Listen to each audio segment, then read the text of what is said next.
One of my toxic traits when buying a house is using Zillow to look at houses I'll never be able to afford and then being mad when they sell. That was supposed to be mine. I was gonna make them an offer they can't refuse. But on a serious note, let's talk about the American dream, which is the idea of owning your own house. How important is it really? Because according to Americans, it's really important. 74% of people consider owning a house to be the most important part of the American dream. More important than having kids, and even more important than having a successful career. Which I also wouldn't really know anything about because I left my unsuccessful career for YouTube, but I did get to learn the linking rings. It's a classic. No, I do have the real version right here. Solid steel will pass through solid steel in 3, 2, just like that. It'll also melt right through. Thank you. And that, ladies and gentlemen, is how I was never able to afford a house. But chances are, if you feel the same, you're probably not alone. First-time homebuyers represented only 32% of all buyers. The rest were repeat buyers who on average were 58 years old. But the problem isn't just how few first-time homebuyers there were on the market, but how old they were. Because the average first-time homebuyer last year was 35 years old, which isn't actually that old. I'm 35 and a half. But 35 years old for first-time homebuyers is also the oldest homebuyer in the last 40 years of data. And even if you were one of the lucky few to actually buy a house, chances are you might be dealing with other problems, like feeling guilty about buying a house when so many others can't afford to, which 1 out of 3 millennials feel today. And as many as 2 out of 3 reported having regrets about buying a house, with the #1 regret being maintenance and repair costs. So yes, buying a house today is extremely hard, at least according to opinions. But you know what they say, opinions are one thing and data is another. So I want to look at this problem as objectively as possible to see if the truth matches up with the way we feel and explore this idea of how it happened and how we got here in the first place and what it means about building wealth. So let's get into it. Hi, my name is Andre Jick. Hope you're doing well. Come for the finance and stay for the magic of unaffordable houses. Pick a house, any house. This one?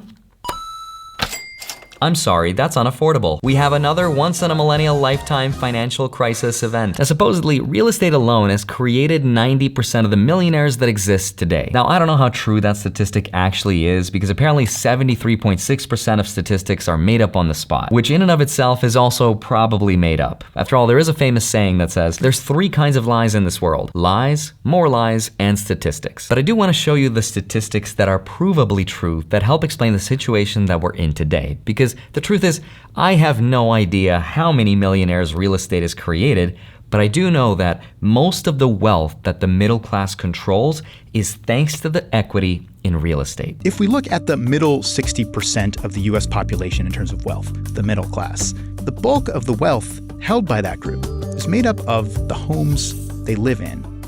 It's a big part of why we think of homeownership as the ticket to financial stability in the US, to securing and then building your own wealth. And like that video from Vox shows, buying a house is not only getting harder, it's also getting more expensive, but even financial experts are kind of losing touch with what's really going on. And here's a good example of what I mean. A home buying guide on Fidelity suggests that when you buy a house, you should plan to spend no more than 3 to 5 times your yearly income. And that is generally a really good rule to follow, except it's also kind of impossible if you're anywhere near the middle class. Data from the BLS at the start of 2024 showed the median weekly paycheck was $1,145, and that works out to a yearly income of around $60,000. So if 3 to 5 times your yearly income is the suggested rule by financial experts, that means the average person should have a budget of between $180,000 to $300,000, except there's a little problem. And by little, I mean a really big one. The median home sales price at the end of 2023 was $417,700. So that means you have to completely break this financial rule and stretch your budget by about 40% just to buy the average house today. So that's the problem. But was it always a problem in the United States, or is this kind of a new problem? To figure that out, we have to look at incomes and how much they have grown in relation to home prices. So let me show you that, but first, a brief word from today's sponsor. All right, so this is actually a true story. I lost my home insurance this year. My insurance company dropped my home coverage, didn't give me any reasons why, which obviously left me really stressed out trying to find better options because there are so many options on the market I was really overwhelmed. And that's where I hope the sponsor of today's video, Policy Genius, helps you out in saving you time and money, ensuring you can provide a financial safety net for your family without all the hassle. Because believe it or not, you may not be as well covered as you think. Your work life insurance policy may not offer enough protection for your family's needs, or even worse, it might not come with you if you leave your job. But it's not just home insurance. Their technology makes it easy to compare life insurance quotes from America's top insurers in just a few clicks to find your lowest price, saving you time and money. With Policy Genius, you can find life insurance policies that start at just $292 per year for $1 million of coverage. And some options offer same-day approval and avoid unnecessary medical exams, and their licensed agents work for you, not the insurance companies. And that's also why they have thousands of 5-star reviews on Google and Trustpilot. So head on over to policygenius.com/Andre Jick, or just click the link below in the description of the video to get your free life insurance quote and see how much money you can save. Thank you, Policy Genius, for sponsoring this segment of the video, and now let's get back to it. So let's compare how much yearly incomes have gone up by in comparison to home prices. First, let's go back to the median U.S. housing price over the past 50 years, up to 2022. Now, add income onto it. Yeah. Median wages have not kept pace with the increase in the cost of housing. So let's go back to Fidelity's guide on buying a house that's 3 to 5 times your yearly income. The reason they picked 3 to 5 is because it was just the right amount to allow people to pay for a mortgage while still saving enough for retirement instead of being house poor. But it was also used as a benchmark to see how much people could afford and how much they could approve on.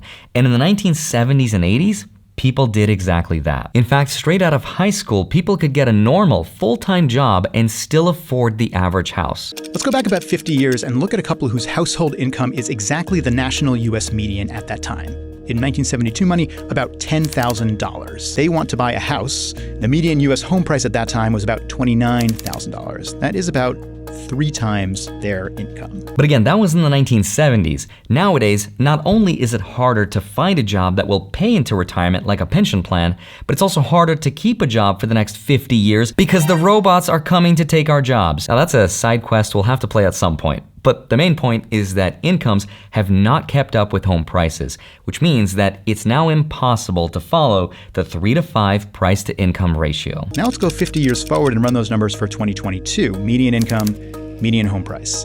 This house is more than 6 times this household's income. So that is what we're looking at.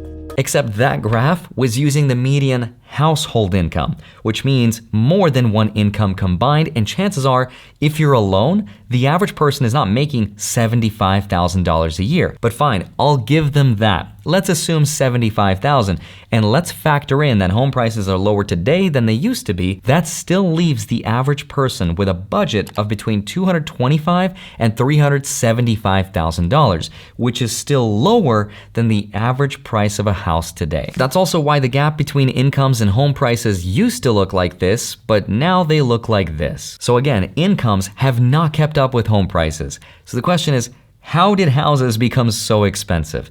And there's a couple very interesting reasons for how this happened. So basic economics teaches us that the price of something is determined by the supply and demand. But check out what's happened to the supply of homes over the last 60 years, because it's mind-blowing. Data from the Fred St. Louis Fed shows that the homeowner vacancy rate, in other words, the percent of homes for sale in the entire country, is at one of the lowest points in US history at 0.9%. Now it was even lower in 2023, but we're still almost at the bottom. So based on that information, we know from the data that the supply of homes is extremely low, historically speaking, which would be totally fine if no one wanted to buy a house, except demand is higher than ever.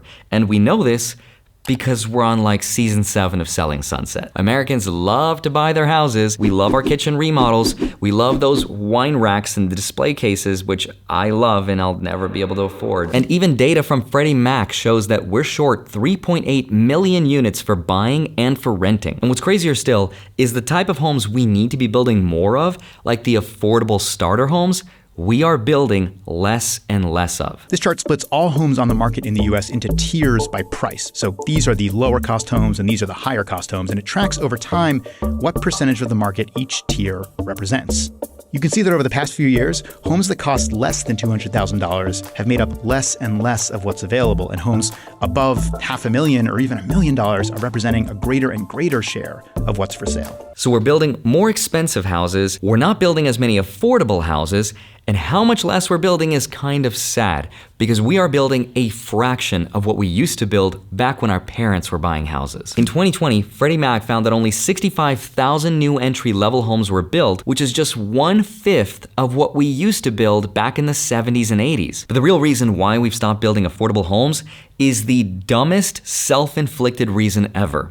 It's because of zoning laws. Zoning laws govern where developers can and cannot build. And over time, governments have restricted the cities that are the most popular in where the developers can build. And so the most popular cities where people work the most, we can't build as many houses. And the ones we can, property developers have prioritized building the crazier, bigger, more expensive houses because to them, it increases profit margin. In other words, it doesn't cost them that much more money to build the crazier houses, and that is what they've done. Over time, that has led to lower homeowner vacancy rates, aka homes for sale. But there's also one more, arguably most important reason to help explain what's really going on, and that is interest rates, which of course is the cost to borrow money because money's not free. You know, Andre, money doesn't grow on trees. Oh yeah? Then why do banks have branches? And why is it called a lending tree? Those should have been my comebacks when I was a little kid. But here's a really cool rule of thumb to remember. For every 1% increase to interest rates, on average, you can afford to pay 10% less for a house. So even though 1% doesn't sound like a lot, it's a lot. And interest rates have gone up substantially over the last few years, from a low of 0 all the way to 5.3%. And that 5.3% is not even our cost to borrow money. That's the bank's cost to borrow money from each other. Our cost is 5.3 plus prime, which is 2% or more depending on your credit score, which is also why the average 30-year mortgage today is around 7%. So in 2024, it's a lot more expensive than it was 60 years ago, back when houses cost 2 raspberries. But that's why new homeowners are seeing one of the highest burdens on their monthly payment in the last 40 years, and why you have to have a 6-figure income just to afford the average house today. But how interest rates really hurt consumers is not even the monthly payment. It's that no one wants to sell their house. And that's because over 80% of borrowers have an interest rate that's less than 5%. And that means if they want to sell and upgrade to a nicer house, it means borrowing money at these newer, higher rates, which no one wants to do. But the good news is there is a silver lining, because there is another way. And that way is, if you buy my course down below, I'll teach you all the ways of how not to become a millionaire. So I guess I'll be doing magic trick tutorials, which would actually be a lot of fun. I should do a magic course, except I don't think anyone's gonna buy it. Except for that one creepy guy that's always in the comment section that's like, I love you, Andre, I'll buy it. Are you selling bathwater? The good news is owning a house is not the only way to build your wealth. If you look at houses for what they really are, which is just a box to live inside of, you can have that if you rent. Not everyone who's a millionaire today got that way through real estate, and not every millionaire wants to own real estate. In fact, right now is one of the few times in US history where it makes more financial sense to rent a house than it does to buy a house. So if you can rent and live below your means, the money that you'll get from saving by not paying for a mortgage and a higher interest rate, you can use towards a down payment to buy a house if that's what you really want, or you can focus on paying off your high interest rate debt, which will give you a higher ROI, or if you have an appetite for risk, you can invest it into the S&P 500, aka the stock market, which historically has given a higher returns than real estate anyway. Now, if you can save and you can wait, you can become a millionaire. For everyone else, there's plan B. Buy my course. As always, I hope you have a wonderful rest of your day. Smash the like button, subscribe if you haven't already. Don't forget to grab your free stocks. Links are down below, and then go track them automatically with a spreadsheet link down below on my Patreon. Love you. Thank you so much for watching this video. I'd love to see you back here on Monday and Friday, sometimes a Wednesday. I'd love to hear your thoughts. Hello? I'm unsubscribing. Let me know what you think. I'll see you soon. Bye-bye.